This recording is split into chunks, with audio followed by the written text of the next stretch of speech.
or have another print disability which makes reading, holding a book, or turning a page difficult or impossible. The content is copyrighted by the respective publishers. For more information, please visit us on the web at nfradioreading.org.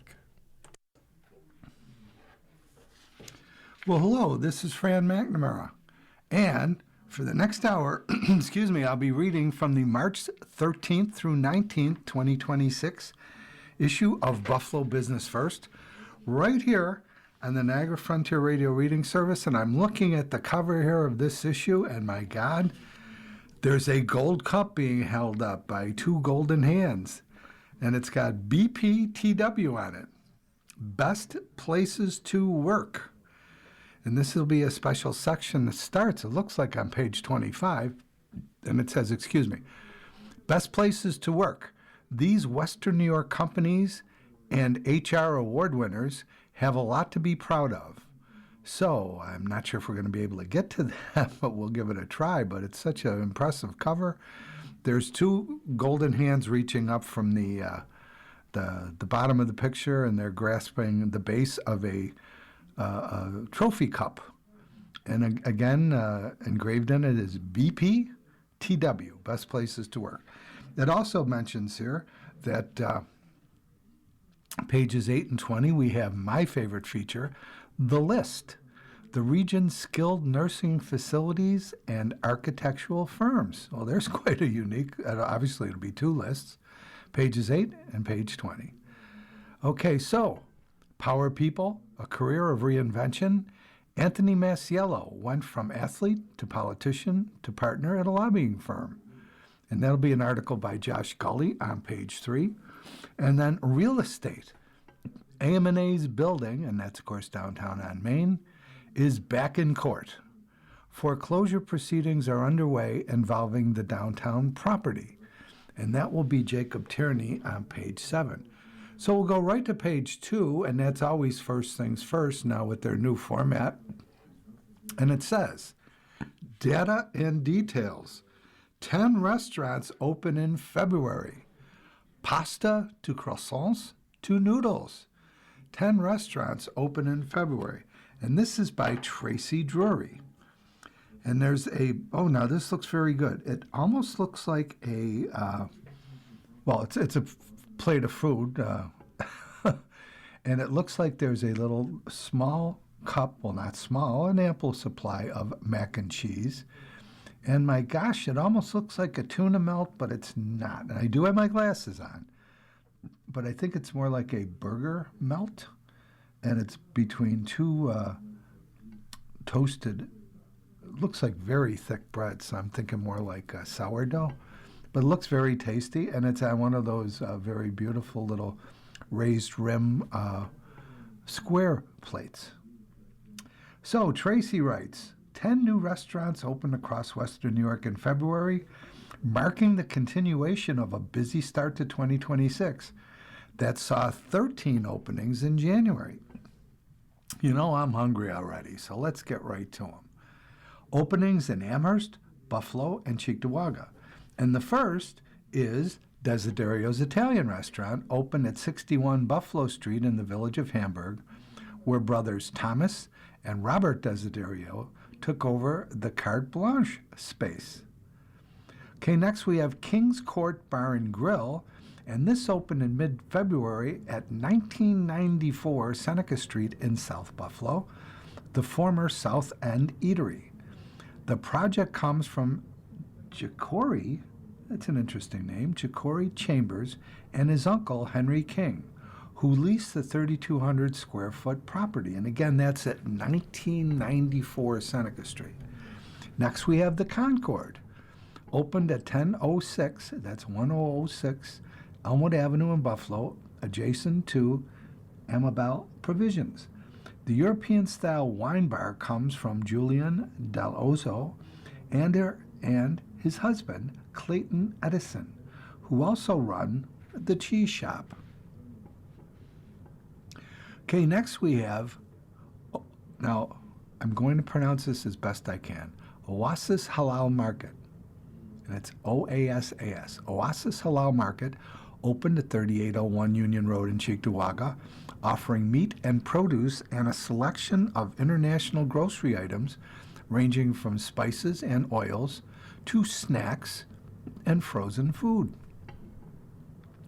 Next, we have one in Grand Island, the Sandy Beach Farm Store and Bakery. Now, this is at 3432 Wallace Drive on Grand Island, with owner Sam Marriott offering fresh-baked European-style croissants, baguettes, seasonal breads, pastries, and whole wheat, white, and country bread loaves. Next, we have JBC Noodles, opened at 23 Allen Street in Buffalo, on the ground floor of Fairmont Apartments, formerly home to Cafeology. Owned by Mark Tang of Rochester, the chain specializes in Hunan rice noodles, bubble tea, and Chinese cuisine. The Allentown location follows the site that opened last year at 2166 Delaware Avenue and Marshall's Plaza. So that's JBC Noodles. Next, we have 42N at the Vault. It's got to have something to do with banking. Okay, 42N at the Vault opened inside the Bag Shot at 670 Main Street in East Aurora. The bar is managed by 42 North Brewing inside the indoor golf recreation facility developed by Karner Development Group in a former Bank of America. Next, we have Beebs on the Square, and that's double E. B-E-E-B-E apostrophe S. Beebs on the Square opened March 3rd, at 403 Main Street within the Brisbane building, where Hunt Real Estate opened the C. Stewart and Jane H. Hunt Art Gallery in 2024. Beebs has been reimagined as a daytime bistro, cocktail bar, and event space. Next, I'm sorry, it just strikes my funny bone. The name of this is Cheesy Chick. Cheesy Chick opened at 65 Lee Road in the Commons Building on the University of Buffalo's North Campus. It's the second site, joining a restaurant on Main Street in Williamsville and two food trucks owned by the Simone Fisher and her son, Jonathan, and her son, Chris Rowan. Okay, and now the last one mentioned is Chandler Street Breweries, opened at 166 Chandler Street in Buffalo as the new home for Community Beer Works, Thin Man Brewery, and Smoldered Society, a microbrewery with its own brands. So there you have it, folks, and for somebody who hasn't had lunch yet, not a good idea to be reading about these wonderful restaurants opening in February. You know, really, if I may editorialize for a second, things are on the move in Western New York. Okay, so that's the end of page 2, First Things First. Next we have, as they told us on the front page, we have Power People, and here's a name, may ring a bell, but I'm going to read you about the feature first. It says, Buffalo Business First publishes 3 annual Power Lists: the Power 250, the Power 200 Women, and Power 100 Business Leaders of Color, featuring the top business leaders in Western New York.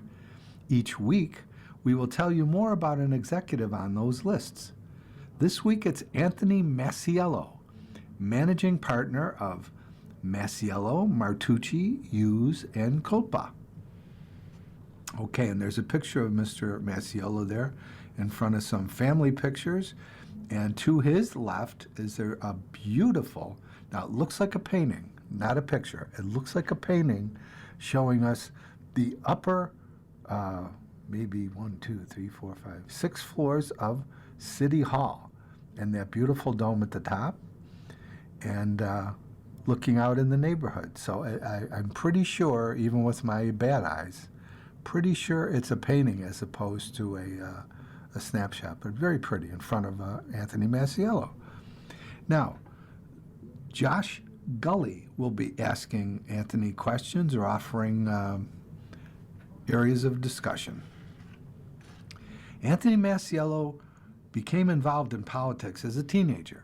He made friends within Buffalo's Democratic circles and worked on campaigns. And here's his quote. I was a street guy. I worked the plazas, I knocked on doors, I went in the bowling alleys, I handed out literature. I even drove candidates around. Close quote. It was the beginning of a lifetime in politics, a path Anthony did not always know he was destined to walk. As a standout athlete at Cardinal Doherty High School, he had his eyes on a career in sports and played forward for Canisius College's basketball team. He was drafted by the ABA's Indiana Pacers, but did not make the team. So he taught high school economics and accounting, worked in insurance, and was a food broker. When Anthony was 24, he ran for the Buffalo Common Council's North District seat in 1971. He won the first of 23 campaigns by 127 votes. It was a natural transition. And now here's another quote from Anthony. I love the action. I was an athlete, and politics and athletics kind of go together. You're in an arena, a different kind of arena, obviously, but you're in the arena to perform, to do well, and to help people. Close quote. He departed the council in 1981 for a 12-year tenure as a state senator, followed by 12 years as Buffalo's mayor. After 35 years as an elected official, he accumulated a lifetime of stories, including an overnight stay at Bill Clinton's White House, before deciding it was time to reinvent himself. He joined what is now the Masiello Martucci Hughes Culpa political lobbying firm in 2006, which he says many people did not think would work in Buffalo. And as he says, quote, we certainly fooled them, close quote. He said the firm at which he is a managing partner works as a problem solver for over 40 clients, businesses, nonprofits, individuals, and educational institutions that don't know how to navigate bureaucracies.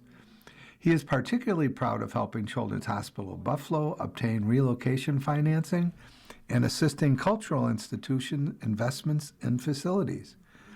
He attacks business with the same mentality he did with politics and sports. Never give in and never give up. I never give in to my adversaries, and I never give up on myself. That's how he approached his battle with 3 cancers: lung, thymus, and skin. And here's a quote. So far, so good with great medicine, prayer, and attitude. I don't back down. I didn't back down from this. I didn't feel sorry for myself. I wasn't a woe is me type of thing. I just said, screw it. Let's take it on and win it and keep going. Close quote. Now, in the Power 2025 250 rank, he's at 179. Now, remember, Josh Scully is just going to offer a few questions or areas of discussion. First of all, what's your favorite hobby? Traveling with my wife and 3 daughters. We've been all over Europe, all over the world, and all over this great country. I think it helps you grow personally. So, Tony, what's your advice for 25-year-old Tony? And he says, stay strong, stay focused, keep going. You've got to believe in yourself, stay focused every day, and you can't let all the periphery BS bring you down. So what changes to make in Buffalo would you do with a magic wand? Well, he says, it troubles me that many of our neighborhoods now are not doing well economically because of the demise of manufacturing. I would certainly want to invest in quality of life opportunities for people throughout the city, and further finish the development of both the inner and outer harbor. That's really where I think the future lies. Our geography is our greatest asset. That's what made the city 100 years ago such an economic power, and I think it can do that again. We can again be a catalyst as far as that renewal and reinvestment in our community. What's your favorite Buffalo building? And of course he says City Hall. That's my favorite building externally. My favorite building internally is Shea's. And here's a good closing question from Josh Scully to Anthony Masiello. What was the biggest lesson you learned from politics? And he says, be honest, tell the truth. Okay, that's the end of page 3. And before we continue, I'd just like to remind you, let's say this together. You're listening to a reading of articles and features from Buffalo Business First on the Niagara Frontier Radio Reading Service. Okay, next we have page 4, and we have a very familiar writer for us, Katie Anderson. And this is across page 4 and 5, the top 2/3 of each page. And there's 1, 2, 3, I can still count at this age. There's 3 articles, but we're going to start with one. I call these the mystery items. I know. This one is a big number, 350. 350, that's a big number, it says. 350 is the number of jobs Tesla added in 2025 as the company began to produce solar panels at its South Buffalo Gigafactory. Okay, again, 350. The number of jobs Tesla added in 2025 as the company began to produce solar panels at its South Buffalo Gigafactory. Okay, the next article on this page is tariffs. Buffalo importers may be able to recover costs. And there's a picture there of attorney James Woley, attorney for Phillips Lytle, and there's a quote from him. He says, "Whatever the remedy turns out to be, it's only available to companies who were the importer of record." Okay. Now there's a subheading here. However, attorney says the biggest issue is uncertainty. Okay, let's get Katie's words here. Businesses are facing more tariff whiplash after President Trump's February 20th enactment of a 10% global tariff in response to the Supreme Court's ruling that some of its emergency tariffs are illegal. Now, James Oley, an international trade attorney with Phillips Lytle, says, now this is a quote, "The biggest thing to come out of this decision is more uncertainty. With every client that we've had, the biggest issue is uncertainty. And this may not be the last word." Close quote. Trump's 10% global tariff under the trade law, Section 122, has a cap of 15%. And Holey suspects the reason he set it at 10% was to give himself negotiating room. That tariff can only be in place for 150 days before an extension must be approved by Congress. The global tariffs followed the Supreme Court's February 20th ruling that tariffs issued in 2025 under the International Emergency Economic Powers Act, or IEEPA, were illegal. On February 24th, the U.S. Customs and Border Protection stopped collecting on the IEEPA tariffs, which included 10% tariffs on almost every country in the world, as well as, in quotes, reciprocal tariffs. Holey said that while the court didn't rule on refunds, now here's a quote, "There's enough precedent that most organizations involved are preparing to try to recover some of their losses." He said some importers, like Costco and FedEx, have already filed lawsuits against the Trump administration in the Court of International Trade to recover tariff costs. For local importers, Holey said there are specific steps that they can take to better their chances of a refund. First, they should identify the tariffs that they paid and determine if they were the same ones deemed illegal by the Supreme Court. Second, they should put together all the customs records that show that payment, like packing lists, shipments, and entry summaries. Now here's another quote from Jim. Thirdly, determine the liquidation status of the goods. How close are you to liquidation? Should you file a post-summary correction, or should you file a protest to preserve your rights? Then you should file the protest. Lastly, he said importers should pay close attention to the administration's actions and what refunds might come through processes within the Court of International Trade. And attorney James Holey from Phillips Lytle leaves us with a closing quote. "Whatever the remedy turns out to be, it's only available to companies who were the importer of record." If you're a manufacturer and your vendor or supplier imported the goods and passed the tariff cost on to you, How do you get that money back? That is not clear. Okay, so an interesting article on the tariffs by Katie Anderson. Now, that takes us,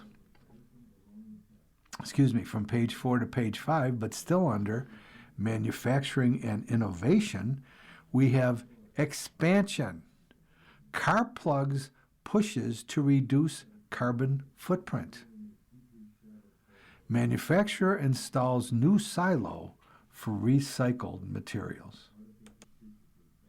So there's a picture of the building and some cranes, semi-trucks backed up to their dock, and it's the parking lot. It says, a new silo for raw materials storage was installed in January on the Elmwood Avenue campus of CarPlugs. And here's the article.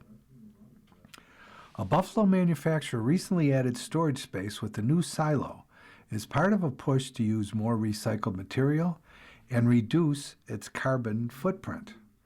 CapPlugs, which makes caps and plugs from a variety of plastic materials, installed a fourth silo on its Elmwood Avenue campus.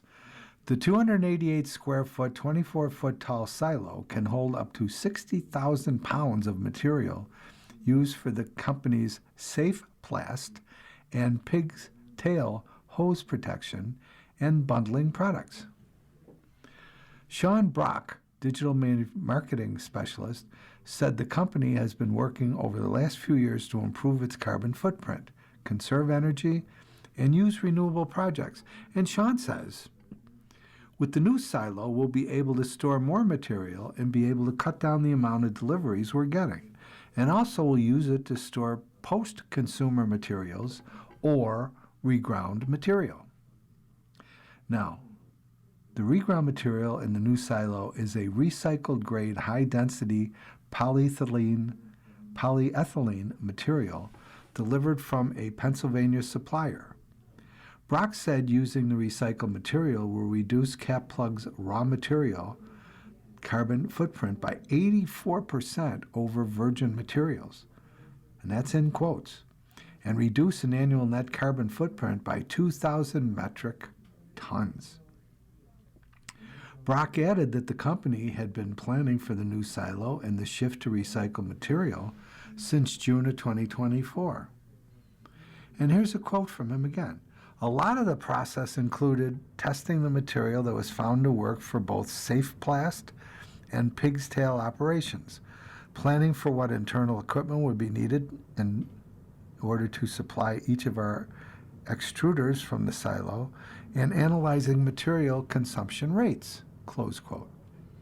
The other three silos on CapPlug's Elmwood campus house low-density polyethylene, LDPE, and HDPE. The company has been in Buffalo since 1948 and is a portfolio company within Protective Industries Incorporated, owned by the investment firm Berwind Corporation. In Buffalo, the company employs 500 and makes In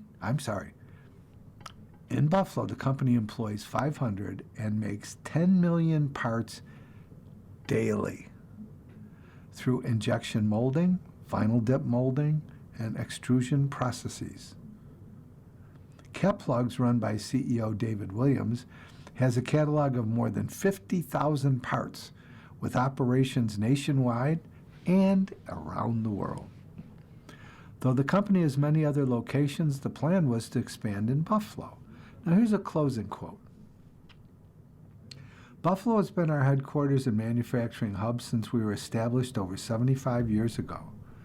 Craig Brown, Vice President of Engineering and Tooling, said in this statement, given the growing demand for spiral wrap products, adding the new silo here was a natural choice to improve operations for our teams and better serve our customers.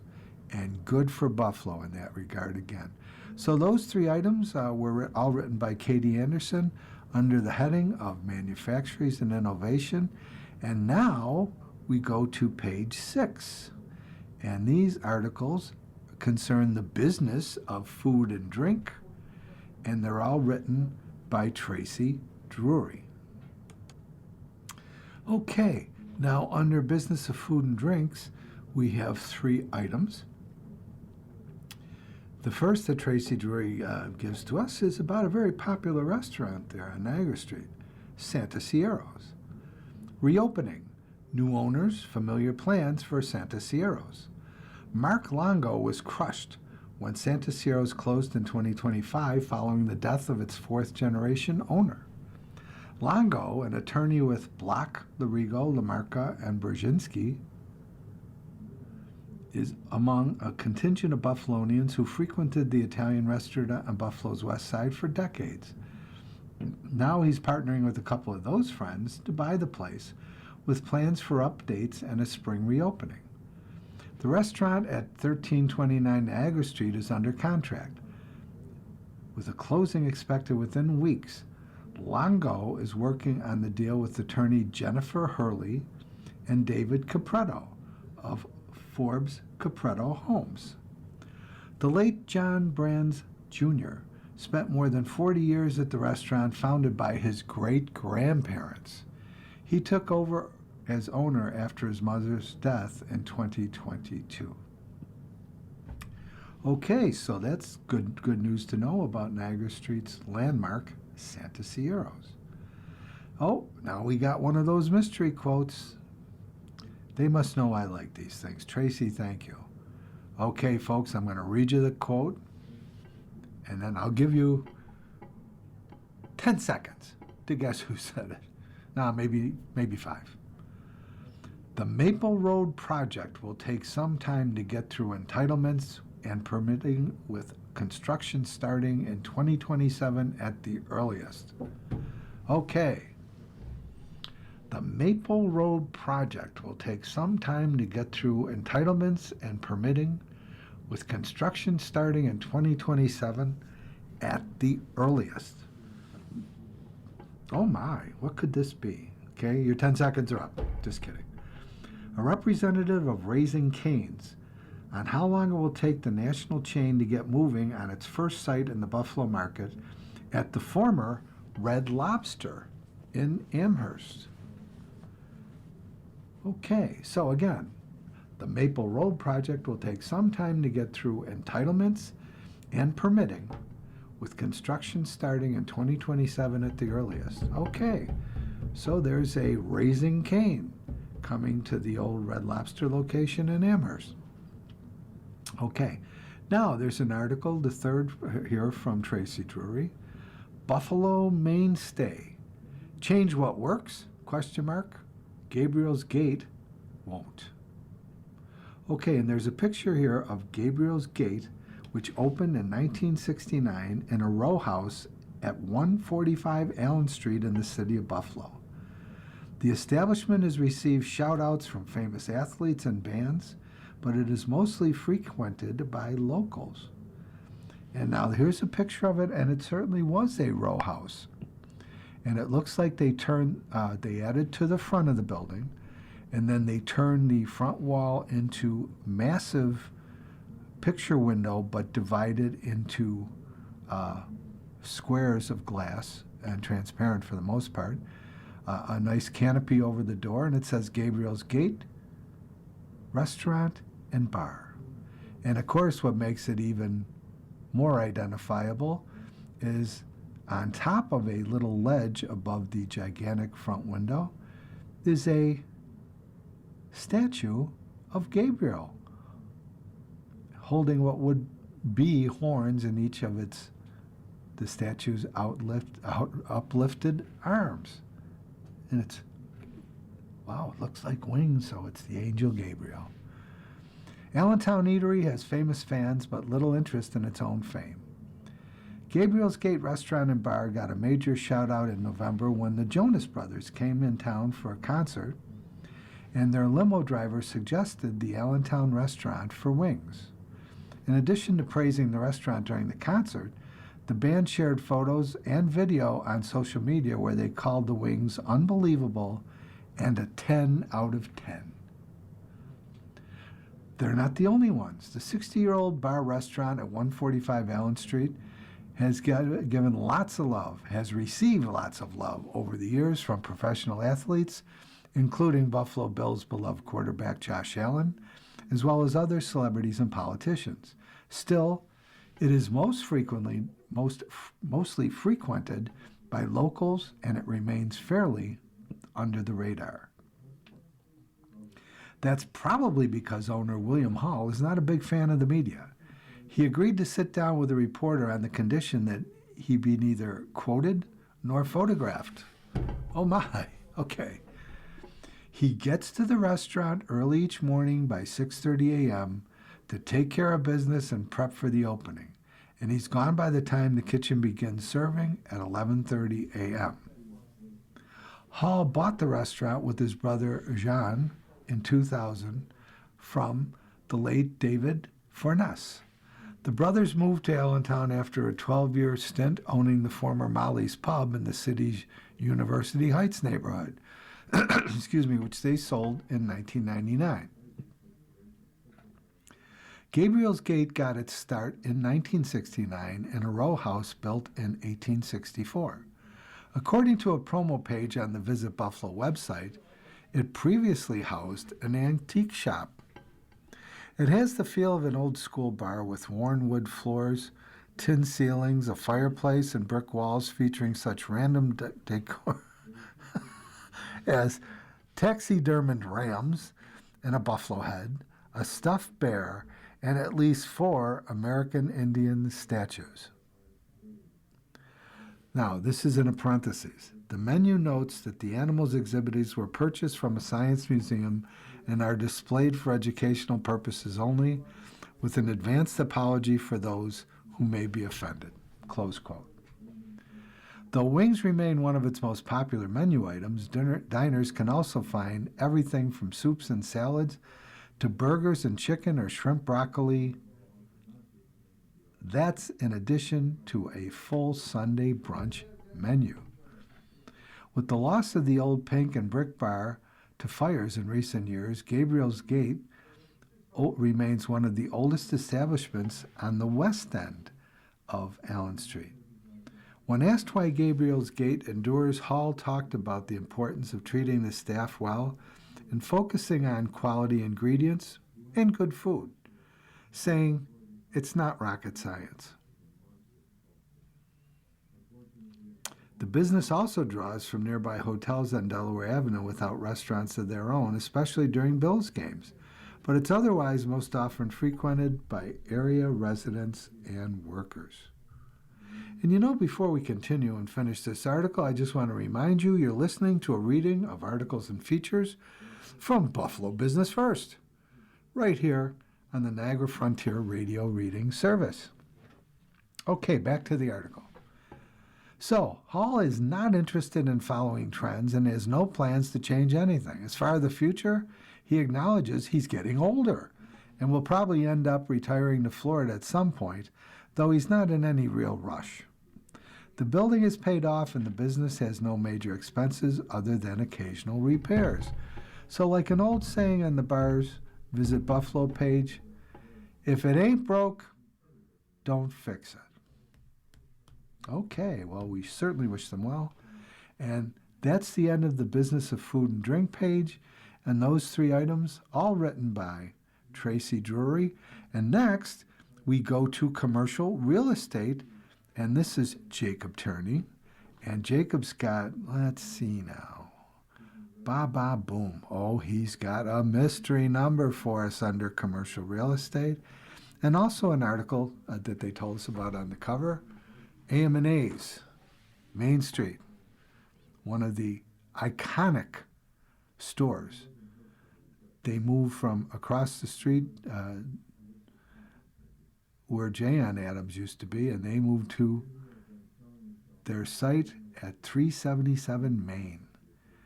Okay, we'll get to that in just a second, but I'd like to do the mystery first. Big number, $132.5 million.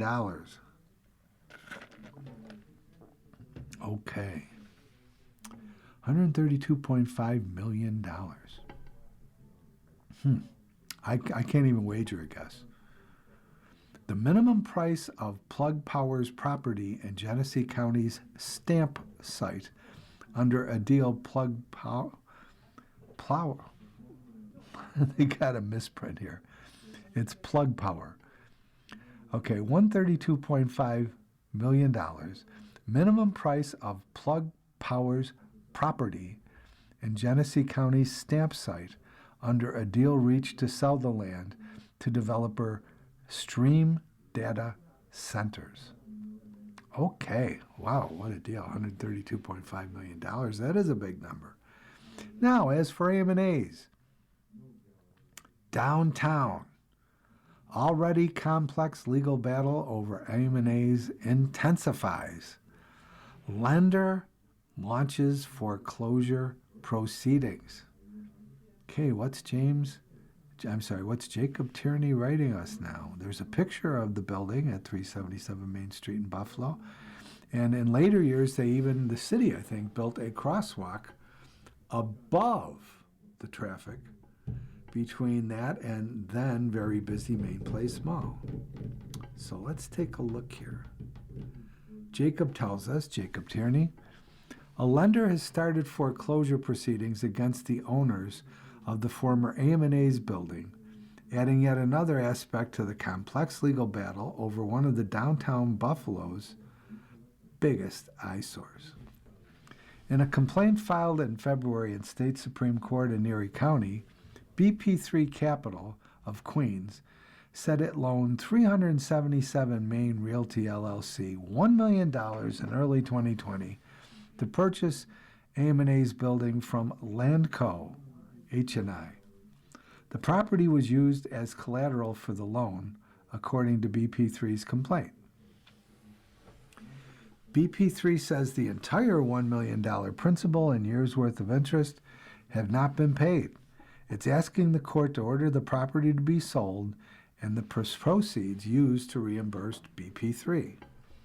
An attorney for 377 Main Realty did not return a request for comment. With the suit, BP3 has become the latest in a string of New York City-based entities with a claim on the long-vacant department store. The complaint also names Landco, which has been long argued that is the rightful owner of AM&A's, and they're now listed as a defendant. Landco's case against 377 Main Realty is still pending in court, with the trial date set for April.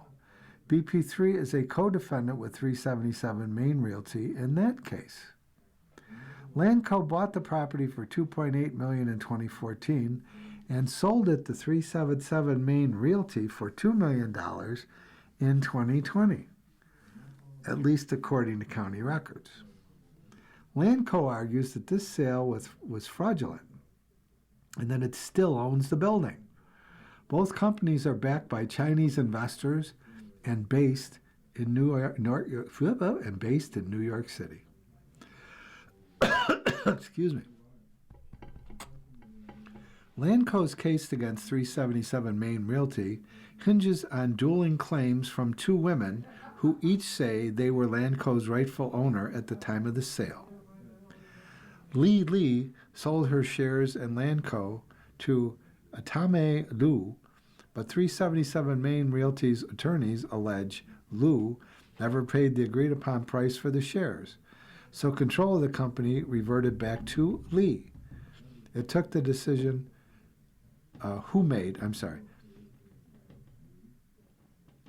So Li made the decision to sell the AM&A's property. Landco's attorneys say this was a legitimate company president at the time of the sale, and it was conducted without her knowledge or consent. Ooh. Further complicating the situation, a third-party investor, Whelping Cow, has joined the ownership case on Landco's side. Cow attorneys say she loaned Landco $6.5 million in 2017 and was never repaid. She wants the court to rule in Landco's favor so that Landco can sell the building and pay her back a portion of the money that she is owed. Oh my. Okay. So that is Jacob Tierney telling us about the entanglements involved in this complex legal battle over AMNAs. And that's the end of page 7, and oh my gosh, we are going to be able to get to my my favorite feature, but 2 episodes, so to speak. The fabulous list compiled by Hassan Green. And the first is skilled nursing facilities ranked by the number of skilled nursing units. So again, this is ranked by units. And there's always a caveat here, which thank God Hassan Green puts there. Information in this list was obtained through Buffalo Business First research or supplied by individual firms through questionnaires that BBF, Buffalo Business First, could not independently verify. So this should be interesting. Skilled nursing facilities. Okay. And let's see how many there are. Well, actually, I'm looking for ties here, too. There's a tie. I see 1 tie. So actually, we're looking at the top 25, but there is 1 tie. Okay. Okay, number 1 on the list, and again, this is because they have the most units. Okay, is Absolute Care of Orchard Park. Absolute Care of Aurora Park is its official title. They have 320 skilled units. Medicare nursing home rating is a 3 out of 5. The site administrator is Kate Gahr, G-A-H-R. Next, in second place, in Lewiston, we have Ascension Living, Our Lady of Peace. And again, I mentioned they're in Lewiston. They have 250 skilled units. Their rating as a nursing home under Medicare is 5 out of 5. And Susan Keegan is the site administrator. In third place, we have Autumn View Healthcare Facility, and that's in Hamburg. Skilled units, they have 230, and they have a 5 out of 5 rating. Michelle Kraus is their site administrator. Number 4 is Beechwood Homes, an affiliate of Beechwood Continuing Care, and they're in Gettsville. They have 220 skilled units. They're rated a 5 out of 5, and Rich McCune is the site administrator. In fifth place, we have Chautauqua Nursing and Rehab Center, and they're in Dunkirk. They have 216 skilled units. They are rated a 4 out of 5, and Colleen Hart is their site administrator. Now, there's a tie for sixth place in that they both have 200 skilled units. Chautauqua Nursing and Rehab Center in Dunkirk. I'm sorry. I goofed that up. Okay. Sixth place is the tie, and it's Elderwood and Northgate Healthcare because they do them in alphabetical order. Elderwood is in Williamsville. They have 200 skilled units. Second, they're rated 2 out of 5, and Brian Petco is their site administrator. So tied with him in sixth place, we have Northgate Healthcare in North Tonawanda. They too have 200 units. They are rated a 4 out of 5, and Amber Wide, I think it's pronounced that, W-I-E-H-E, is the site administrator. So the sixth place is tied. So we go to eighth place. Harris Hill Nursing Facility. And they're on Worley in Williamsville. They have 192 skilled units. They are rated a 5 out of 5. And Stacy Bastian is their site administrator. Ninth place, we have Garden Gate Healthcare Facility on Union in South Cheektowaga. They have 184 skilled units. They're rated a 3 out of 5 by Medicare, and Danielle Rausch is their site administrator. 10th place, we have Elderwood Cheektowaga, which is on Bennett Road in Cheektowaga. They have 172 skilled units. They're rated a 3 out of 5 under Medicare, and Lawrence Pizzelli is the site administrator. In 11th place, we have the Brothers of Mercy Skilled Nursing and Rehab Center, and they have 170 units. They're rated a 5 out of 5, and Jennifer Blackchief and Teresa Dillsworth are the site administrators. Next, we have Elderwood and Hamburg, 166 skilled units. They're rated a 4 out of 5, and Isaac Williams is their site administrator. We have a tie for 13th place with Greenfield and Lancaster. They have 160 units, rated 5 out of 5, and Shane Setlock is their site administrator. Also in 13th place, tied with them, is Seneca Healthcare Center on Seneca Street in West Seneca. They have 160 units as well. They're rated 4 out of 5, and Kirsten Whittemore is the site administrator. 15th place, we have Heritage Park Rehab out in Jamestown. They have 148 units. They're rated a 2 out of 5, and the site administrator's name is not available. 16th place, we have Heritage Green Rehab at Skilled Nursing in Greenhurst. They have 134 units. They're rated 1 out of 5, and Robin DeGregorio and Lindsay Constantine are the site administrators. 17th place, we have Elderwood at Lockport. And, of course, in Lockport, they have 126 units. They're rated 4 out of 5, and Sarah Skeeb is their site administrator. 18th place, Elderwood at Wheatfield, out in Wheatfield, of course. They have 123 units. They're rated a 2 out of 5, and Michelle Hardy is their site administrator. There's a tie at 19th place. Shelkoff Health Center is tied with Schofield Care. Shelkoff is in Niagara Falls. Schofield is in Kenmore. They both have 120 units. Shelkoff is rated 3 out of 5. Schofield is rated 4 out of 5. Frank Guda is the site administrator for for Shelkoff. And Olivia Ruzicki is the site administrator for Schofield Care. 21st place, we have Father Baker Manor in Orchard Park. They have 110 units. They're rated a 5 out of 5. Mark Wheeler is their site administrator. 22nd place, we have Elderwood at Lancaster. They're on Como Boulevard in Lancaster. They have 96 units. They're rated a 3 out of 5, and Angela Hauser is their site administrator. 23rd is Elderwood in Amherst. They have 92 units. They're rated a 4 out of 5, and Thomas Meehan is their site administrator. And finally, Elderwood of Grand Island.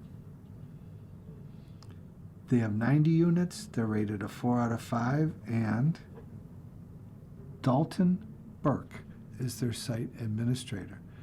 So that's it, and that's it for page 8, but that's the skilled nursing facilities on the list. And by the way, you're listening to a reading of articles and features from Buffalo Business First on the Niagara Frontier Radio Reading Service. Okay, page 9 is an ad, which I'm not going to read to you. Oh my gosh, now we have a split here. Only the page is split, but it's a continuation. So we have on page 10 and on page 12 the list of hospital emergency departments ranked by the number of ER visits in 2025. This should be extremely interesting, especially for any of you who have had the misfortune of having an emergency department visit in calendar year 2025. And I think just glancing at this in advance, you'll find the number of visits is staggering. I'm not editorializing. I'm not saying that that's good or bad. What I'm saying is that's a lot of hospital visits. Enough said. Okay, now Hassan Green says, the information on this list was obtained through Buffalo Business First research or supplied by the individual firms through questionnaires. We did not have the advance check of independently verifying these figures. Okay, now let's get to look at here again. Well, we got another 25. Okay, hospital emergency departments ranked by the number of ER visits in 2025. Okay, Number 1 is Golizano Children's Hospital of Buffalo on Ellicott Street. They had 42,381 visits in 2025, and that's down from 44,410 in 2024. So they had a change, 4.5 decrease. Stephen Turkovich is the top local executive. In second place, ECMC on Grider Street, 39,118 ER visits, and that's as opposed to 38,473 in 2024, so they went up 1.68%. Thomas Quatroch Jr. is the local executive. Third place, Millard Fillmore Suburban on Maple in Williamsville. They had 38,262 in 2025, as opposed to 39,010 in 2024, so they had a decrease of 1.92. Judy Baumgardner is the top local executive. Fourth place, we have Buffalo General on High Street in Buffalo, 35,621 ER visits, 2025, and that's down from 37,789 in 2024. So they had a 5.74% decrease. Karen Blunt is the top local executive. Fifth place, UPMC Chautauqua in Jamestown, 29,495 in 2025, 31,900 in 2024. So that's a decrease of 7.54%. Tracy Gates is the top executive. Sixth place, Kenmore Mercy. They're on Elmwood Avenue in the city, 27,729 in 2025, and that's down from 27,795 in 2024. So that's a difference of 0.24%. Jeremy Essman is their top local executive. Seventh place, we have South Buffalo Mercy on Abbott in South Buffalo. They had 27,399 in 2025, and that's down from 28,480 in 2024. So that's a decrease of 3.8%. Derek Drake is the top local executive.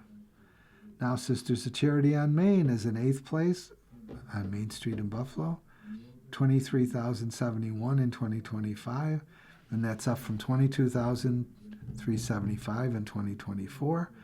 So that's an increase of 3.11%. Megan Aldrich is the top local executive. Next, we have Mercy Ambulatory out on Southwestern in Orchard Park. They had 22,986 in 2025, and that's down from 23,679. It's down 2.93% from 2024. Christina Tubin and Jessica Visser, are the top local executives. Sisters of Charity St. Joe's on Harlem Road, they had 22,702 ER visits in 2025, and that's up from 21,795 in 2024. In fact, it's up 4.48%. And Megan Aldridge is also the top local executive of that hospital as well. 11th place, we have Olean General. They had 21,976 in 2025. That's down from 22,248 in 2024. Actually, it's a reduction of 1.22%. Bradley Chapman is the top local executive. And to round out this page, but not the list, 12th place we have United Memorial Medical Center, North Street Campus in Batavia. They had 20,630 in 2025, and that's down from 21,174 in 2024. In fact, it's a 2.57% decrease, and Jill Grosmo is the top local executive. So that's the end of page 10, but not the end of the list. Okay, because my time's running out, I'm going to read you the rest of the list, but I'm going to cut some of the stuff. So 13th place, Niagara Falls Memorial in Niagara Falls. We're down I'm sorry, they had an additional 2.71%, and Joseph Ruffalo is their top local executive. 14th place, DeGraff Medical in North Tonawanda, and they were down 6.43%. Judy Baumgartner is the top local executive. 15th place, Brooks TLC Hospital in Dunkirk.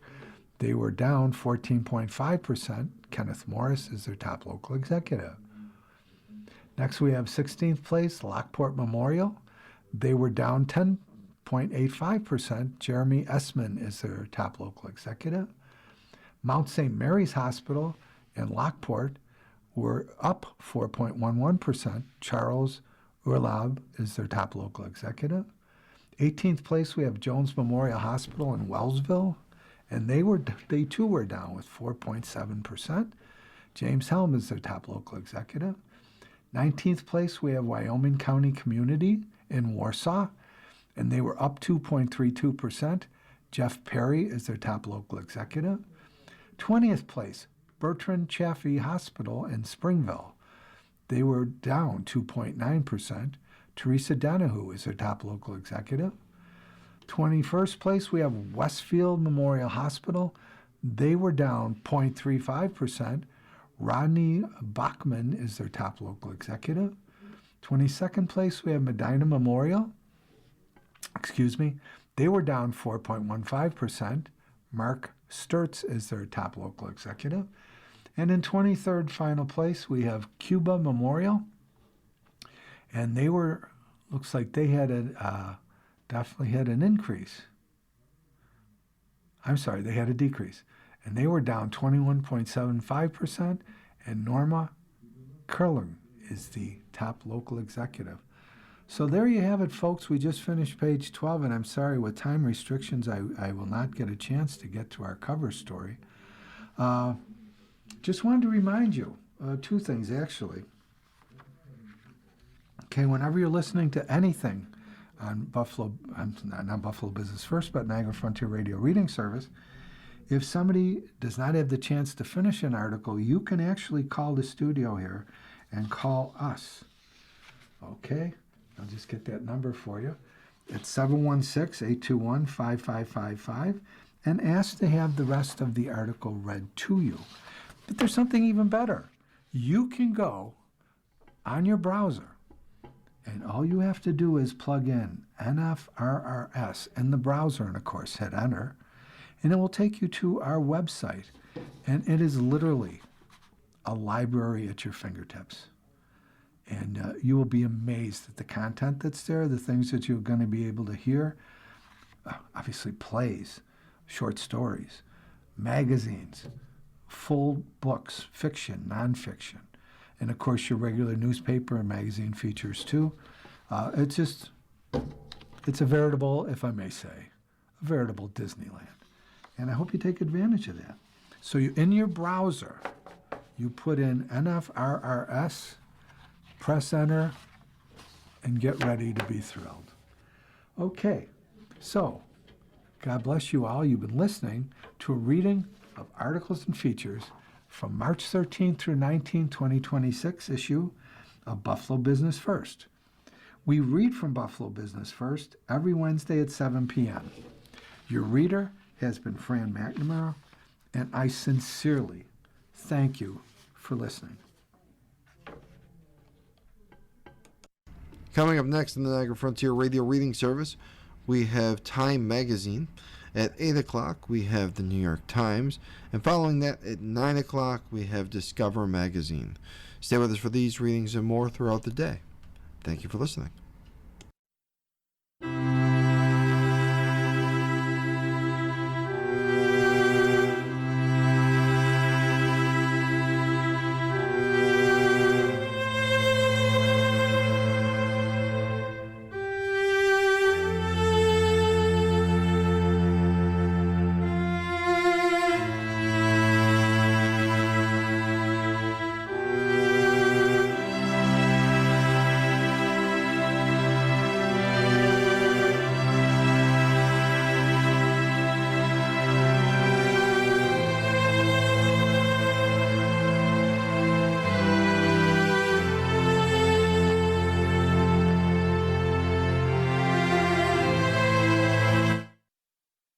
The following program is intended for listeners who are blind, have low vision, or have another print disability